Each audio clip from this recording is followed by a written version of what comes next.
मंदिर की सीढ़ियों पर भिखारियों को खाना बांट रही थी। वो औरत हर थाली में सिर्फ खाना नहीं, अपने संस्कार भी परोस रही थी। लेकिन तभी उसकी नजर एक झुके हुए चेहरे पर पड़ी। कपड़े मैले थे, हाथ कांप रहे थे, और जब चेहरा ऊपर उठा तो उसकी सांसें थम गई। वो कोई और नहीं, उसका ही तलाकशुदा पति था, जिसने कभी उसे धक्के देकर घर से निकाल दिया था। आज उसी के सामने भीख मांग रहा था। लेकिन फिर उस औरत ने जो किया, उसे देखकर पूरी इंसानियत हिल गई। ये सच्ची कहानी दिल को झकझोर देने वाली है। पूरी कहानी जानने के लिए वीडियो को आखिर तक जरूर देखें। लेकिन पहले वीडियो को लाइक करें, चैनल को सब्सक्राइब करें और कमेंट में अपना और अपने शहर का नाम जरूर लिखें। दोस्तों, अयोध्या से लगभग 15 किलोमीटर दूर वो महिला जिसका नाम था अंजलि आज भी वैसे ही मंदिर आई थी, जैसे वो हर बार अपने बुटीक की ओपनिंग के बाद आती थी। अब तक उसकी 4 बड़ी बुटीक पूरे शहर में खुल चुकी थी। हर दुकान की ओपनिंग उसी अंदाज में होती थी। ना कोई पार्टी, ना कोई ग्लैमर, ना कोई कैमरा। बस ओपनिंग के बाद मंदिर आकर अपने हाथों से भूखों को खिलाकर भगवान को शुक्रिया अदा करती थी। अंजलि का मानना था, हो सकता है मेरी किस्मत में जो सफलता आई है वो भगवान ने इसलिए दी हो कि मैं किसी और की भूख मिटा सकूं। हर बार की तरह इस बार भी उसने मंदिर के बाहर बैठे एक भिखारी को खुद अपने हाथों से खाना परोसना शुरू किया। ना कोई गिन, ना कोई संकोच, बस सच्ची सेवा का भाव। एक एक थाली में वो दाल, चावल, सब्जी और मिठाई ऐसे सजा रही थी जैसे कोई मां अपने बच्चों को खिलाती है। लेकिन तभी जब उसने अगली थाली एक मैले कुचैले कपड़ों में लिपटे हुए एक भिखारी को देने के लिए आगे बढ़ाई, तो वो भिखारी खाना लेने की बजाय उसकी आंखों में देखने लगा।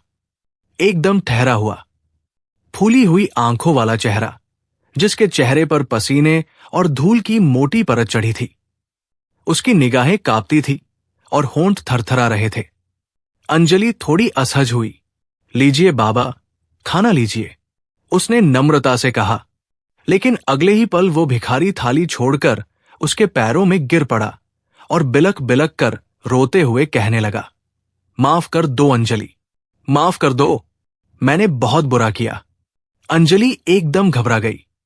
उसके हाथ से थाली छूटकर जमीन पर गिर गई और वो पीछे हटती हुई बोली, आप कौन हैं? ये क्या कर रहे हैं? उठिए बाबा, मेरे पैरों में क्यों गिर रहे हैं? लेकिन वो भिखारी रोता ही गया। उसका शरीर कांप रहा था और वो थरथराती आवाज में सिर्फ एक नाम बार बार दोहराए जा रहा था, अंजलि, अंजलि, मैं ओमवीर हूं। तुम मुझे भूल गई। ये सुनते ही जैसे समय की रेत पीछे बहने लगी, जैसे किसी ने जोर से अंजलि के सीने में कोई पुराना जख्म दोबारा खरोच दिया हो। ओमवीर, उसके मुंह से मुश्किल से ये शब्द निकले।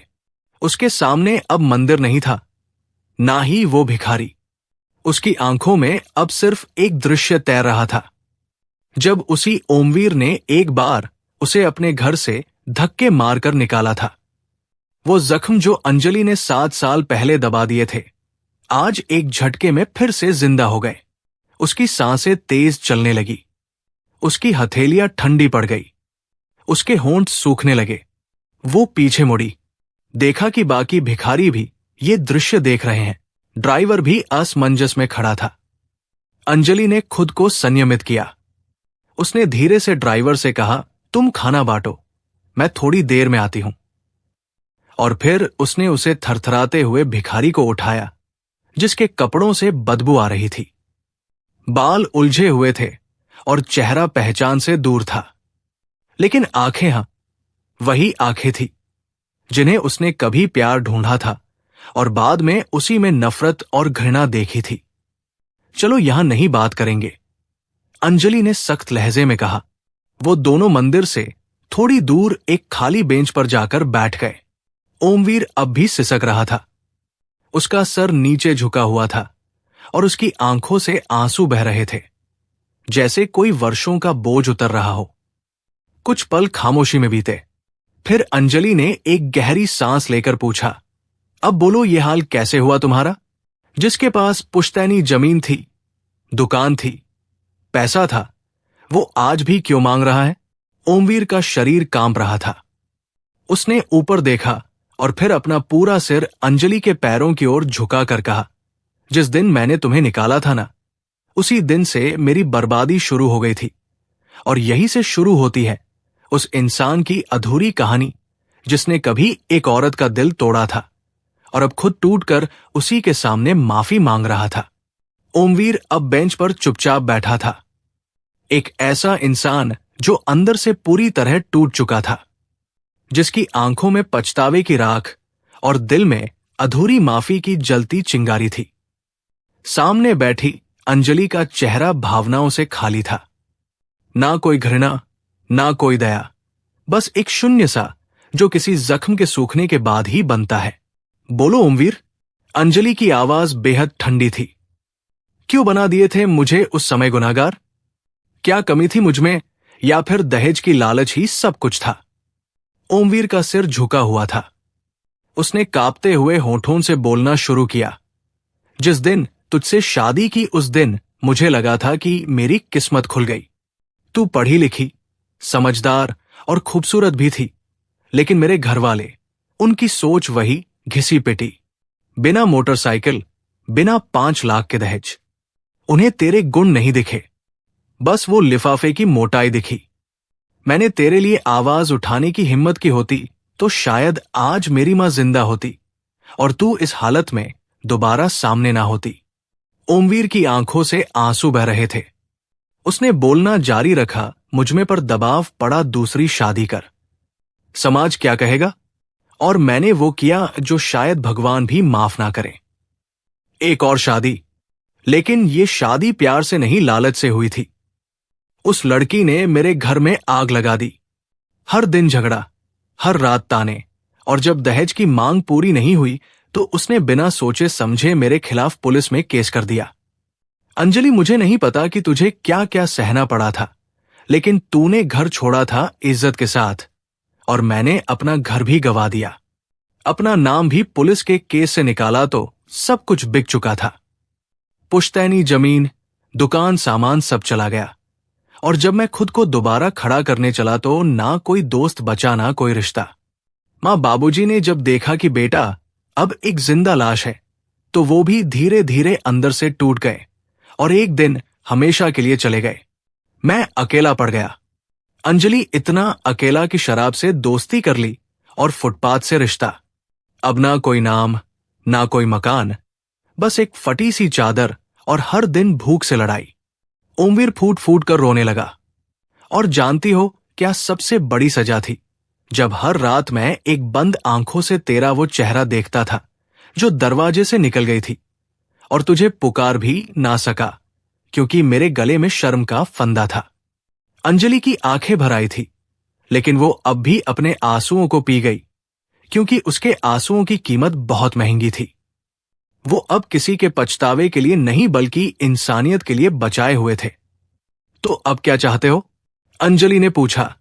ओमवीर ने धीरे से कहा, बस एक मौका, कोई कम, कोई कोना जहां मैं अपने किए का हिसाब खुद से चुका सकूं। मैं सिर्फ खोना नहीं चाहता अंजलि, मैं जीना चाहता हूं, लेकिन इस बार किसी के विश्वास के साथ।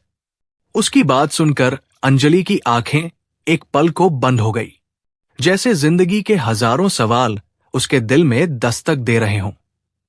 कुछ पल खामोशी में बीते। फिर अंजलि ने कहा, तू अब मेरे लिए कुछ नहीं है, ना पति, ना रिश्ता, लेकिन अगर इंसान बनना चाहता है तो चलो एक काम है तेरे लिए। कल सुबह मेरी गाड़ी बाहर खड़ी होगी और ड्राइवर के तौर पर तू बैठेगा, पर एक शर्त है, शराब दोबारा छुई तो सब खत्म। ओमवीर की आंखों में एक बार फिर से रोशनी की किरण चमकी। उसने सिर झुका लिया। मैं वादा करता हूं अंजलि, अब मैं खुद से भी नजरें नहीं चलाऊंगा। उस शाम अंजलि ने उसे होटल में नहलाया, साफ कपड़े दिलवाए, बाल कटवाए और उसे तैयार किया। लेकिन ये तैयारी किसी शादी की नहीं थी। ये एक भिखारी को इंसान बनाने की शुरुआत थी। सुबह के ठीक 10 बजे घर के सामने एक सफेद कार आकर रुकी। दरवाजा खोला, अंजलि उतरी और उसके पीछे पीछे एक शख्स उतरा जिसकी चाल में झिझक थी, जिसके चेहरे पर झुका हुआ आत्मसम्मान था और जिसकी आंखों में माफी की ठहरी हुई नदी। वो ओमवीर था। नए कपड़े, साफ बाल और चेहरा धोया हुआ था, लेकिन अंदर का अपराध बोध अब भी वही था जहां अंजलि के साथ उस दिन सब कुछ तोड़कर छोड़ आया था। अंजलि ने जब दरवाजा खटखटाया तो धर्मपाल जी, उसके पिता, बाहर निकले। उनकी आंखों में जैसे समय ठहर गया। उनकी नजरें बार बार अंजलि से ओमवीर की ओर घूम रही थी, जिसे देखकर अब भी उनका दिल चीख रहा था कि यही वो है जिसने मेरी बेटी को तोड़ा था। बेटी, उन्होंने धीमे स्वर में पूछा, ये कौन है? अंजलि ने धीरे से कहा, पापा। यही है ओमवीर। इतना सुनते ही उनके चेहरे पर हल्का कंपन दौड़ गया। उनकी आंखों में वो सारे पल लौट आए जब उन्होंने अपनी बेटी को सुबकते हुए घर में वापस आते देखा था। जब उन्होंने पहली बार अंजलि को इतना टूटा देखा था कि उसका नाम तक लेने से वो कांपती थी। लेकिन पापा, अंजलि ने तुरंत आगे कहा, अब ये मेरा कुछ नहीं है, ना रिश्ता ना अधिकार। ये अब बस एक ड्राइवर है जिसे मैंने नौकरी दी है, क्योंकि मैंने अपनी मेहनत से जो नाम कमाया है, अब उसी इंसान को इंसान बनाने का काम भी मुझे ही करना होगा। धर्मपाल जी के होंठ एक पल को हिलते रह गए। वो चुपचाप ओमवीर को देखते रहे, जिसके हाथ अब जुड़े हुए थे और आंखें झुकी हुई। नमस्ते बाबा, ओमवीर ने कांपती आवाज में कहा। आप मुझे माफ ना करें, लेकिन मैं इतना जरूर चाहता हूं कि आपके घर के बाहर खड़ा रहूं और रोज खुद को देख सकूं। जिस इंसान ने एक नारी का अपमान किया था, मैं अब सिर्फ अपनी नजरों में लौटना चाहता हूं, और उस सफर में अगर आपकी छाव भी मिल जाए तो मैं खुद को खुशनसीब मानूंगा। कुछ देर खामोशी छाई रही। फिर धर्मपाल जी ने धीरे से पूछा, शराब छूटा है? ओमवीर ने तुरंत सर हिला दिया। अब कभी नहीं। शपथ है उस इंसान की जो अब दोबारा बनने की कोशिश कर रहा है। धर्मपाल जी ने एक लंबी सांस भरी। उनका गला भर आया था, लेकिन चेहरा अब भी सख्त था। ठीक है, उन्होंने कहा, अगर मेरी बेटी ने माफ नहीं किया लेकिन इंसान बनने का मौका दे दिया है, तो मैं भी उसके इस फैसले का सम्मान करूंगा। घर के अंदर मत आना, लेकिन घर के बाहर अगर वक्त पर गाड़ी खड़ी रखोगे तो समझूंगा तू सुधर रहा है। ये शब्द ओमवीर के लिए पुनर्जन्म जैसे थे। उसने जमीन छूकर प्रण किया, अब मैं किसी और का भरोसा तोड़ूं, इससे पहले हर दिन खुद को माफ करने लायक बना लूं। अंजलि एक कोने में खड़ी ये सब देख रही थी। उसके चेहरे पर कोई भाव नहीं था, लेकिन दिल में एक छोटा सा संतोष था कि जो इंसान किसी को तोड़ता है, उसे फिर से जोड़ने की ताकत सिर्फ इंसानियत ही दे सकती है। उस रात घर में कोई शोर नहीं था, लेकिन एक गूंज थी कि एक ऐसा इंसान जो कभी घमंड में था, आज नम्रता की छाव में पहला कदम रख चुका था। दिन बीतने लगे। अब हर सुबह अंजलि की गाड़ी वक्त पर खड़ी रहती। उसके शीशे चमकते, पहिए हवा से भरे होते और स्टीयरिंग व्हील पर बैठा होता ओमवीर, जिसकी निगाहें अब सीधी नहीं बल्कि हर दिन जमीन की ओर झुकी रहती। ना वो मुस्कुराता, ना नजरें मिलाता, बस काम करता, बिना आवाज के, बिना अहंकार के। शहर की सड़कों पर जब वो अंजलि को लेकर चला तो लोगों की आंखों में बुटीक मालकिन अंजलि के लिए सम्मान होता, और आगे ड्राइविंग सीट पर बैठा ओमवीर चुपचाप उन आंखों से कतराता। उसके लिए हर दिन, हर चक्कर एक आत्म मंथन था, एक सफर खुद से खुद तक। अंजलि अब भी उससे ज्यादा बात नहीं करती थी। बस जरूरी निर्देश, कहां चलना है, कितने बजे आना है, और वही खत्म। लेकिन उसके अंदर एक बात धीरे धीरे उगने लगी थी कि शायद ये इंसान अब वो ओमवीर नहीं रहा जो कभी दहेज के लिए रिश्ते की इज्जत बेच चुका था। एक दिन बुटीक की एक पुरानी महिला ग्राहक अंजलि से मिलने आई, जो बहुत सालों से उसे जानती थी। जब वो बाहर निकल रही थी तो गाड़ी में ओमवीर को देखकर रुक गई। ये ड्राइवर कुछ जाना पहचाना सा लग रहा है, उन्होंने धीरे से पूछा। अंजलि ने सिर्फ इतना कहा, पहले रिश्ता था, अब मेरी माफी का बोझ बन गया है। वो औरत चुप हो गई और फिर गाड़ी से निकलते वक्त बोली, कभी कभी माफी देना सबसे मुश्किल होता है, लेकिन तूने जो किया है वो तो इंसानियत से भी ऊंचा है। अंजलि चुप रही, लेकिन वो शब्द अंदर तक गूंज गए। रात को जब वो घर लौटी तो पिता धर्मपाल जी बरामदे में बैठे थे। ओमवीर नीचे बैठा चाय पी रहा था। वो अब घर के अंदर तो नहीं, लेकिन परिवार की परिधि में आ चुका था। धर्मपाल जी ने चाय का एक घूंट लिया और पूछा, अब भी वो पुराना तो बचा है या सच में कुछ बदल रहा है? ओमवीर ने नजरें नीचे कर ली। बाबा, अब मैं वो इंसान नहीं जो किसी को दहेज में तौलता था। अब मैं खुद को हर सुबह तौलता हूं कि क्या आज मैं अपनी बेटी, अपनी बीवी या कम से कम खुद की नजरों में इंसान कहलाने लायक हूं या नहीं। धर्मपाल जी ने गहरी सांस ली और कहा, बेटी ने तुझे माफ किया, ये उसकी इंसानियत थी, और अब तुझे खुद को माफ करने के लिए कम से कम 100 बार बदलना पड़ेगा। और मैं तब तक तुझसे कोई रिश्ता नहीं छोड़ूंगा जब तक तू साबित ना कर दे कि तू अब रिश्ता नहीं भरोसे के लायक बन गया है। ओमवीर ने सिर झुका लिया और धीमे से बोला, ठीक कहा बाबा, यही मेरा असली इम्तिहान है। इस रात अंजलि कमरे में अकेली बैठी रही। उसने अपनी अलमारी से वो लाल साड़ी निकाली जो उसने शादी के दिन पहनी थी। साड़ी को देखकर एक आंसू उसके गालों पर फिसल आया, पर वो रोई नहीं, बस साड़ी को वापस रख दिया और खुद से एक वादा किया, अब मैं किसी रिश्ते को सिर्फ समाज के डर से नहीं बल्कि अपने आत्मसम्मान की स्वीकृति से ही स्वीकार करूंगी। उस रात उसने ओमवीर की माफी को स्वीकार तो किया, पर रिश्ते की वापसी की इजाजत नहीं दी। वो जानती थी एक टूटा रिश्ता जोड़ना आसान नहीं होता, लेकिन एक टूटा इंसान जोड़ना उससे कहीं ज्यादा मुश्किल है। अब तक 7 महीने बीत चुके थे। हर सुबह ओमवीर गाड़ी समय पर लेकर पहुंचता अंजलि को ससम्मान दरवाजा खोलकर बैठा था और पूरे दिन एक शब्द तक ना कहे, बस चुपचाप अपना काम करता। शाम को गाड़ी साफ करके छोड़ता, फिर नीचे बरामदे में एक कोने में बैठकर चाय पीता और रात के किसी कोने में सो जाता, बिना किसी शिकायत, बिना किसी सवाल के। इन 7 महीनों में उसने एक दिन भी छुट्टी नहीं ली, ना कोई बात बनाई, ना कोई नजरों में छल देखा, बस खुद को हर दिन सुधरने का एक अवसर दिया और अंजलि को हर पल खुद पर गर्व करने की एक वजह। लेकिन इन 7 महीनों में अंजलि का मन भी अब पहले जैसा नहीं रहा था।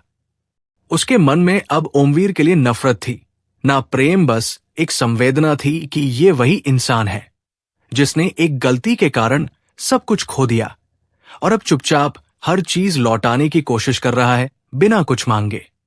एक शाम जब अंजलि बुटीक से घर लौटी तो बरामदे में देखा पिता धर्मपाल जी और ओमवीर दोनों बैठे चाय पी रहे थे। पहली बार दोनों साथ बैठकर एक ही कप से बात साझा कर रहे थे। धर्मपाल जी ने अंजलि को देखा और कहा, बेटी, इंसान को बदलने में सालों लगते हैं, पर तूने इसे बदलने का मौका दिया। वो तेरे संस्कारों की जीत है। अब फैसला तेरा है, लेकिन इतना जरूर कहूंगा कि किसी के सुधरने पर उसे सजा देते रहना उसके पाप से भी बड़ा अपराध होता है। उस रात अंजलि बहुत देर तक सो नहीं पाई। उसने सोचा, क्या मैं उसे दोबारा पति के रूप में स्वीकार करूंगी? क्या वही रिश्ता फिर से शुरू कर पाऊंगी जो एक बार मर चुका था? लेकिन फिर उसे एहसास हुआ कि ओमवीर अब वो नहीं है और वो खुद भी अब वही अंजलि नहीं रही। अब वो एक मजबूत और आत्मनिर्भर स्त्री थी जिसने बिना किसी सहारे खुद की जिंदगी को नया आकार दिया था।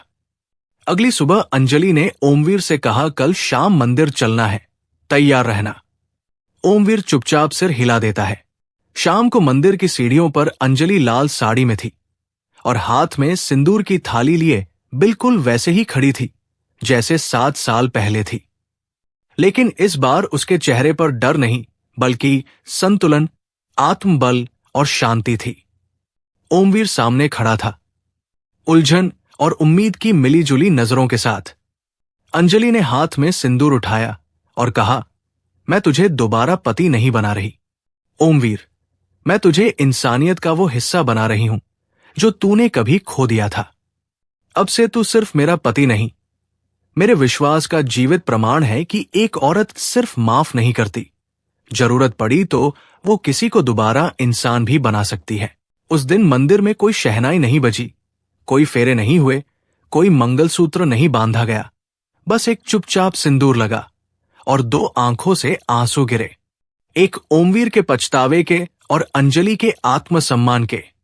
अब वो दोनों शहर के एक छोटे से घर में साथ रहते हैं।